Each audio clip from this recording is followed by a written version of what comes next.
Assalamualaikum warahmatullahi wabarakatuh. Perkenalkan, saya Aulul Azmi dari kelas KPI 2G dengan NIM 12405011050284. Pada kali ini saya akan membahas mengenai komunikasi. Komunikasi telah menjadi bagian dari kehidupan kita. Seperti halnya dengan bernafas, sepanjang kita hidup tentu kita membutuhkan yang namanya komunikasi.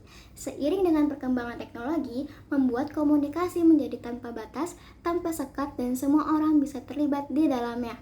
Komunikasi dibutuhkan dalam kehidupan manusia untuk berinteraksi, saling memahami, dan membangun suatu hubungan sosial yang positif.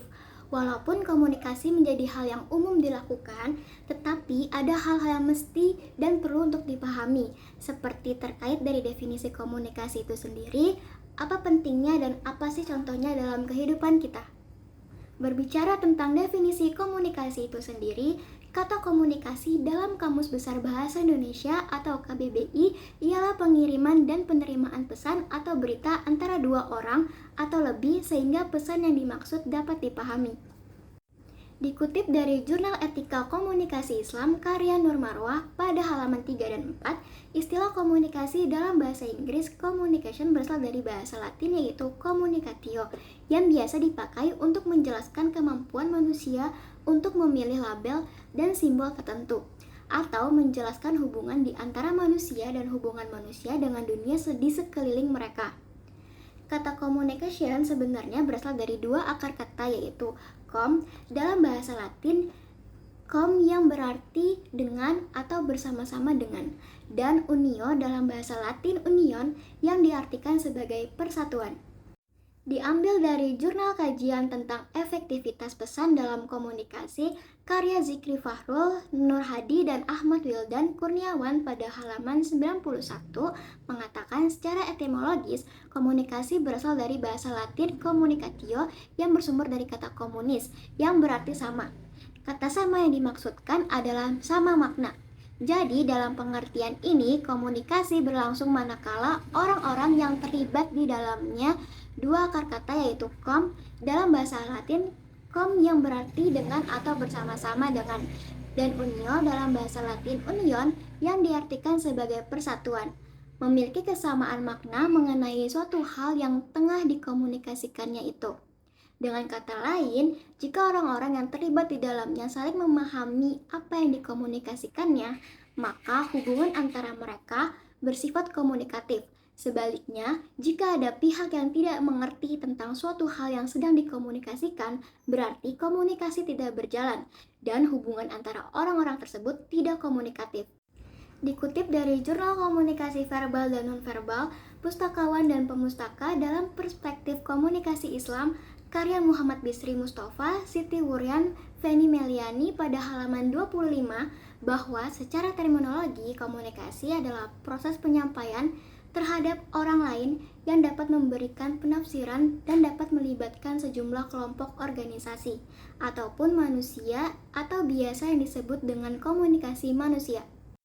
Adapun dari Jurnal Metode Komunikasi Interpersonal pada pelayanan pelanggan terhadap citra perusahaan listrik tenaga Persero Rayon Takengon Kabupaten Aceh Tengah karya Al-Hidayatullah Wiana Safrida Harahap Subhan AB pada halaman 4 mengungkapkan bahwa secara terminologi ada banyak ahli yang mencoba mendefinisikan diantaranya Hofland, Janis, and Kelly seperti yang dikemukakan oleh Fordal bahwa komunikasi adalah proses individu mengirim stimulus yang biasanya dalam bentuk verbal untuk mengubah tingkah laku orang lain. Menurut Jurnal Dakwah dan Tantangannya dalam Media Teknologi Komunikasi oleh karya Muhammad Rajab pada halaman 75, secara paradigmatis komunikasi mengandung tujuan tertentu. Ada yang dilakukan secara lisan, secara tatap muka, atau melalui media. Jadi, komunikasi dalam pengertian paradigmatis bersifat intensional, mengandung tujuan, karena itu harus dilakukan dengan perencanaan. Sejauh mana perencanaan itu bergantung kepada pesan yang akan dikomunikasikan dan pada komunikan yang dijadikan sasaran. Dari pengertian dan beberapa istilah tersebut, dapat disimpulkan bahwa komunikasi adalah suatu proses menyampaikan dan menerima pesan antara individu atau kelompok yang dilakukan secara sadar dan terencana. dengan tujuan menciptakan kesamaan makna, membangun hubungan, serta mempengaruhi pemahaman, sikap, atau perilaku pihak lain. Komunikasi yang efektif terjadi apabila semua pihak memahami isi pesan secara benar dan tercipta hubungan yang bersifat komunikatif. Proses ini bisa terjadi secara langsung maupun melalui berbagai jenis media, baik verbal maupun nonverbal. Selanjutnya ada definisi para ahli. Yang pertama dalam buku komunikasi antar pribadi dan medianya karya Dasrun Hidayat halaman 23, Effendi pada tahun 2002 mengutip pendapat dari Karl Aflan menyatakan bahwa komunikasi merupakan upaya yang sistematis untuk mengubah sikap atau perilaku orang lain. Yang kedua, dalam buku pengantar ilmu komunikasi, sejarah hakikat dan proses, karya Edward Arianto pada halaman 55, Commentary 1964 mengatakan komunikasi adalah usaha untuk membuat satuan sosial dari individu dengan menggunakan bahasa atau tanda dan memiliki serangkaian peraturan untuk berbagai kegiatan mencapai tujuan. Yang ketiga, dalam buku Komunikasi Manusia, karya Dr. Eko Hari Susanto pada halaman 6 berisi menurut Brand David Raburn pada 1992, komunikasi adalah suatu proses dengan mana kita bisa memahami dan dipahami oleh orang lain. Komunikasi merupakan proses yang dinamis dan secara konstan berubah sesuai dengan situasi yang berlaku. Yang keempat, dalam buku Komunikasi Kebijakan Publik karya Dr. L. Amani, SIP pada halaman 29 mengungkapkan Hofland, Janis, and Kelly mendefinisikan komunikasi sebagai proses di mana komunikator menyampaikan stimulus biasanya dalam bentuk kata-kata dengan tujuan mengubah atau membentuk perilaku orang lain.